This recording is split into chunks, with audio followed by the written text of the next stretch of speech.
నమస్కారం అందరికీ. Welcome to rice healing journey ఒక అడుగు. ఎలా ఉన్నారు? అందరూ బాగున్నారా? ఈరోజు ఈ నేను మాట్లాడడానికి ముఖ్య కారణం, నేను ఒక ఇన్సిడెంట్ని చూశాను. అంటే ఒక అమ్మాయి educated, model and studied well.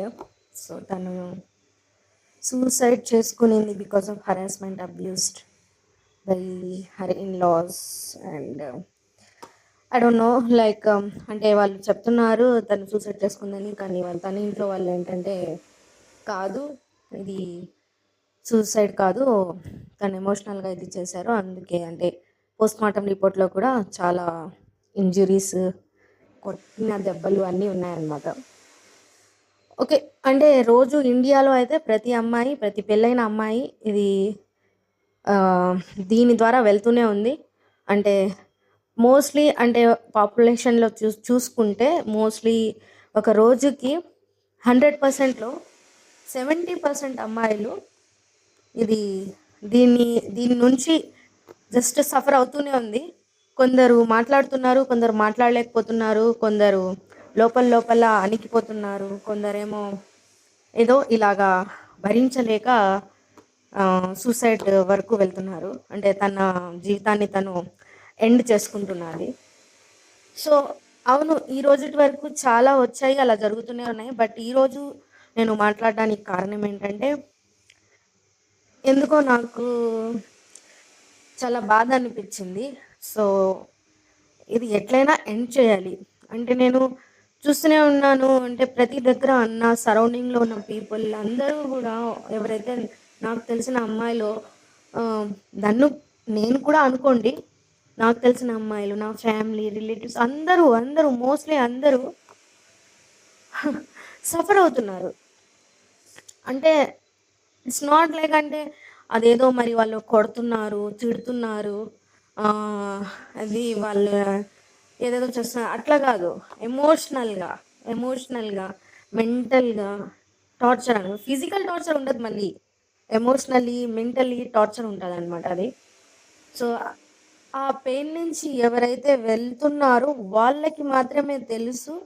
So how she suffering, అంటే ఎంత పెయిన్ నుంచి తను వెళ్తుందో అని చెప్పి తనకు మాత్రమే తెలుసు.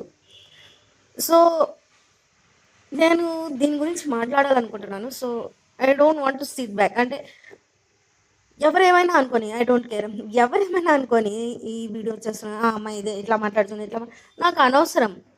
నాకేంటంటే ప్రతి అమ్మాయి హ్యాపీగా జీవించాలి, ప్రతి అమ్మాయి కూడా చాలా హ్యాపీగా ఉండాలి. ఎందుకంటే ఈ కాలం అమ్మాయిలు హార్డ్ వర్క్ చేస్తున్నారు, చదువుకొని ఉన్నారు, ఇంట్లో పని చేస్తున్నారు, ఇంట్లో పిల్లల్ని, ఇంట్లో ఫ్యామిలీని అంతా చూసుకొని, ప్లస్ వర్క్ చేస్తూ, వర్క్ ప్రెషర్ని కూడా అనుభవిస్తూ, అంతా చేస్తూ, వాళ్ళ బిడ్డలకి కావాల్సింది ఇస్తూ, వాళ్ళ ఫ్యామిలీకి కావాల్సింది ఇస్తూ కూడా స్టిల్ తను పెయిన్ని అనుభవిస్తుంది.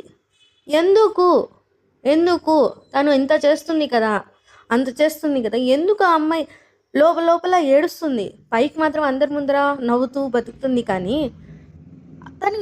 తను ఉన్న పెయిన్ ఎందుకు బయటకు చెప్పుకోలేకపోతుంది అండ్ కుంగిపోతుంది. సో అట్ లాస్ట్ అలా అంటే లోపల పెట్టుకొని అట్ లాస్ట్ తన జీవితాన్ని ఎండ్ చేస్తుంది. సో దీన్ని నేను స్టాప్ చెయ్యాలి అని చెప్పే, సో నా వాయిస్ అట్లీస్ట్ ఒక 10 మెంబర్స్కి వెళ్ళినా కూడా, అట్లీస్ట్ ఒక అమ్మాయి అయినా కూడా ఈ నా వాయిస్ చూసుకొని తను స్ట్రాంగ్ అయితే నాకు చాలా హ్యాపీగా అనిపిస్తుంది. ఓకే, నువ్వు చెప్పకపోయినా అవసరం లేదు, నువ్వు దీన్ని విని, సో నేను ఒక్కదాన్నే కాదు, చాలామంది ఉన్నారు నాలాగా సఫర్ అయ్యే వాళ్ళు అని చెప్పి నువ్వు అనుకుంటే I feel very happy. So that is the reason I'm just raising my voice here. అంటే నా వాయిస్ని రైజ్ చేస్తున్నాను. So this is the part 1. Part 2 will come soon. So stay strong, you are not alone, and be happy, and don't ever quit your life, because the life is precious. Okay, so be happy, and please if you are suffering, please share with others. అంటే పెట్టుకొని లోపల కుంగిపోవద్దు. Share చేయండి. Share చేసినంత మాత్రాన ఏం కాదు, ఏదో జరిగిపోతుంది, అందరూ ఏదో అనుకుంటే అనవసరం. నీకు నువ్వు ఇంపార్టెంట్. Okay, thank you.